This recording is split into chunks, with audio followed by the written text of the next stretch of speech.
Olá pessoal, quem fala é Felipe Prince, economista, e hoje nós falaremos sobre os impactos do coronavírus, o Covid-19, sobre a economia e sobre o agronegócio. No dia 11 de março, a Organização Mundial de Saúde declarou o problema do coronavírus como uma pandemia, e isso traz uma série de consequências, não apenas para o estilo de vida das pessoas, mas também para os índices de atividade econômica. E no Brasil, nos últimos 30 dias, nós tivemos dois indicadores que chamaram muito a atenção. O primeiro deles é o índice Ibovespa, que reflete o valor das empresas com capital aberto na Bolsa Brasileira, e esse índice teve uma queda de 40% em apenas 30 dias. E um outro indicador que chama a atenção foi a desvalorização do real perante o dólar, que passou da faixa de 4,30 no dia 13 de fevereiro para 4,90 no dia 13 de março, o que representa uma desvalorização do real de cerca de 13% nesse período de 30 dias. Essa deterioração desses indicadores aconteceu não apenas no Brasil, mas em diversos países do mundo. No caso dos Estados Unidos, por exemplo,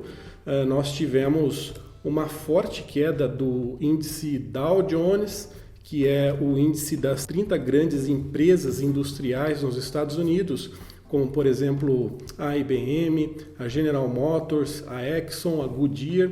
e o índice Dow Jones teve uma queda de 20%, passando de 29 mil pontos no dia 13 de fevereiro para 23 mil pontos no dia 13 de março. Também é uma queda bem expressiva e que aconteceu também nas bolsas europeias, em bolsas asiáticas, refletindo essa incerteza em relação ao fluxo de comércio internacional e de atividade econômica perante o problema do coronavírus. E dessa forma, nós temos também reflexos sobre o agronegócio mundial. Nós tivemos, no caso das duas produções principais de grãos do Brasil, a soja e o milho, nós tivemos quedas do preço em dólar para essas duas commodities. Segundo indicadores do Centro de Estudos e Pesquisas em Economia Avançada, o CPEA da Exalc, nós tivemos no caso da soja, para a média do preço na Praça do Paraná, uma queda de $20,60 a saca de 60 quilos, isso no dia 14 de fevereiro, para $19 a saca no dia 13 de março. No caso do milho, também houve uma queda do preço em dólar para essa commodity, e segundo indicadores do CPEA, houve uma queda agora para a praça de Campinas de $12,20 a saca de 60 quilos, para $11,80 nesse período de 30 dias. Apesar dessa queda do preço em dólar dessas duas commodities, nós tivemos um aumento dos preços em reais, em função natural da desvalorização cambial que nós tivemos nesse período. No caso da soja, olhando ainda essa Praça do Paraná, segundo dados do CPEA, houve um aumento de R$ 88,50 para R$ 92,20 nesse período a saca de 60 quilos. E no caso do milho, o aumento foi de R$ 52,00 a saca de 60 quilos na Praça de Campinas para R$ 57,00 a saca nesse período de 30 dias. É importante a gente destacar que essa queda, tanto do mercado de ações, quanto essa desvalorização cambial que nós tivemos no Brasil, e também a queda dos preços em dólares no mercado de commodities, ela é reflexo de um efeito que nós, economistas, chamamos de herd effect, ou traduzindo para o português, efeito de manada. E esse efeito, ele traduz a maior incerteza que os investidores enxergam em determinados ativos que são considerados mais incertos, como, por exemplo, o mercado de ações, o mercado cambial e o próprio mercado de commodities agropecuárias, E então esses investidores eles migram os seus recursos para ativos considerados mais seguros. No caso, nós temos o exemplo do título de dívida pública norte-americana, que é considerado o ativo mais seguro do mundo. Então, há uma fuga de capitais desses países no mercado de ações, mercado de commodities e mercado cambial para a compra de títulos públicos americanos, e isso naturalmente provoca toda essa queda desses indicadores.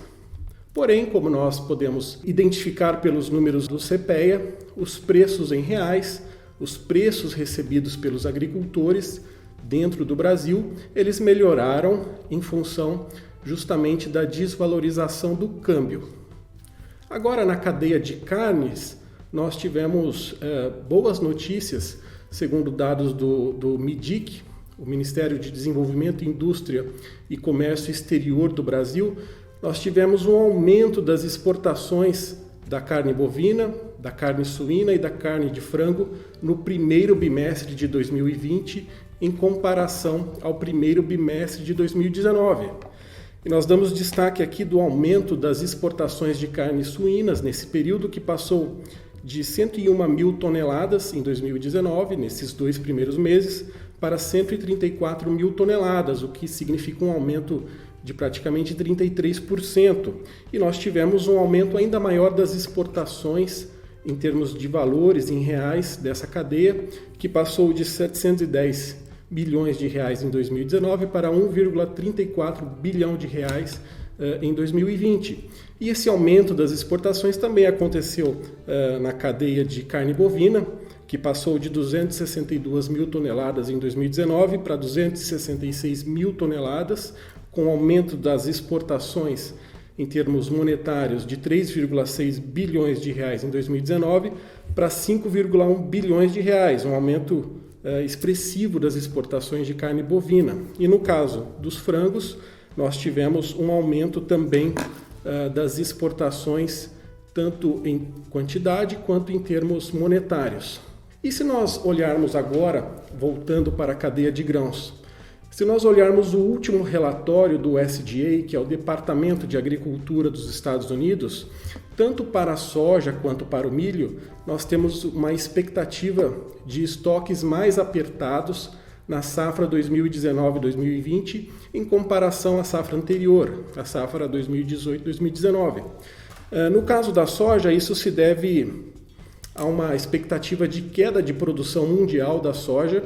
que foi de 358 milhões de toneladas na safra 18-19 para 341,7 milhões de toneladas na safra 19-20. E além dessa expectativa de queda de produção, nós também temos uma tendência de aumento das importações, da demanda por soja no mundo, de 145 milhões de toneladas para 150 milhões de toneladas. Esse é o número de importações totais que nós temos no relatório de março do USDA. Agora, no caso do milho, nós também temos um movimento semelhante, com uma expectativa de queda de produção do milho, queda de produção norte-americana de 364 para 347 milhões de toneladas no ciclo 19-20 em comparação ao ciclo anterior, e também há uma expectativa de aumento do consumo da China, de 274 milhões para 279 milhões de toneladas no período agora da safra 2019-2020. Então, nós podemos perceber que há um movimento de pressão sobre essas duas produções, tanto da soja quanto do milho, e isso deve sustentar os preços ao longo desse ano. Isso olhando pela ótica fundamentalista, que analisa a questão de oferta e demanda. Então, apesar dessa queda momentânea dos preços em dólar, justamente por esse movimento de fuga de capitais de ativos de alto risco para capitais para ativos considerados de menor risco, nós tivemos essa queda nesse período de 30 dias, mas que, segundo os fundamentos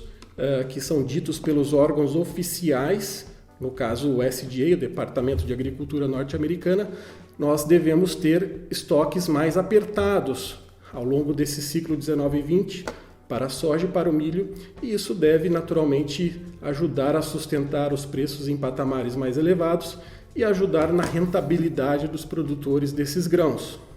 Agora, em relação aos impactos sobre a economia, é muito difícil nós termos uma dimensão real, até porque nós não sabemos qual será o impacto sobre a saúde da população, mas nós já temos alguns indicadores importantes. No caso do PIB do Brasil, segundo o relatório Focus do Banco Central, a expectativa de crescimento do Produto Interno Bruto para 2020, há 4 semanas atrás, era de 2,3% de crescimento do PIB em 2020 em relação a 2019.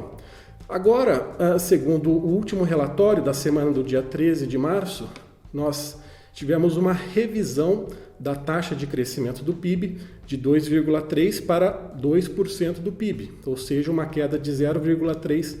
pontos percentuais. Isso representa aproximadamente 22 bilhões de reais a menos na economia nacional,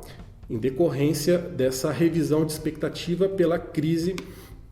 provocada pelo coronavírus. E esses 22 bilhões de reais, para você ter uma noção, representa o valor bruto da produção de café em 2019, que foi na faixa de 20 bilhões de reais, o valor produzido na cadeia de produção de café em 2019. E é claro que essa revisão de crescimento para baixo não está acontecendo só no Brasil, mas em todos os países do mundo. A OCDE, que é a Organização para a Cooperação de Desenvolvimento Econômico, tem revisado para baixo a taxa de crescimento do PIB mundial em 2020 em função das paralisações do fluxo de comércio internacional, da queda de importações. No caso do Brasil, por exemplo, esse problema na China tem provocado dificuldades de importação de matérias-primas, principalmente para a indústria de componentes eletrônicos. Isso tem provocado paralisação de algumas fábricas no nosso país e é claro que haverá um reflexo sobre o volume de atividade econômica. Para compensar esse problema, alguns países, especialmente os Estados Unidos, já têm lançado alguns planos para poder fazer um resgate, um incentivo de política econômica para esses países. O Fed anunciou na última semana que deve injetar até 1,5 trilhão de dólares na economia norte-americana para compensar essa queda de atividade econômica. E esse número ele é muito expressivo. Ele representa praticamente o dobro do bailout, do plano de resgate que foi concedido em 2008, quando nós tivemos a crise do mercado imobiliário, a crise dos subprimes, quando a ajuda do Fed foi de 700 bilhões de dólares. Se esses números forem confirmados, essa ajuda de 1,5 trilhão de dólares de injeção de recursos na economia norte-americana, isso praticamente representa a totalidade do PIB brasileiro. Portanto, é um volume bem expressivo e que deve ajudar temporariamente para que não haja uma queda da atividade econômica, pelo menos no curto prazo. Agora, no médio e no longo prazo, nós temos visto que os fundamentos para o agronegócio são positivos para os agricultores e que existe, sim, um aumento da demanda de proteína animal e vegetal, e o Brasil é um dos países que terá as melhores condições para atender esse aumento da demanda mundial.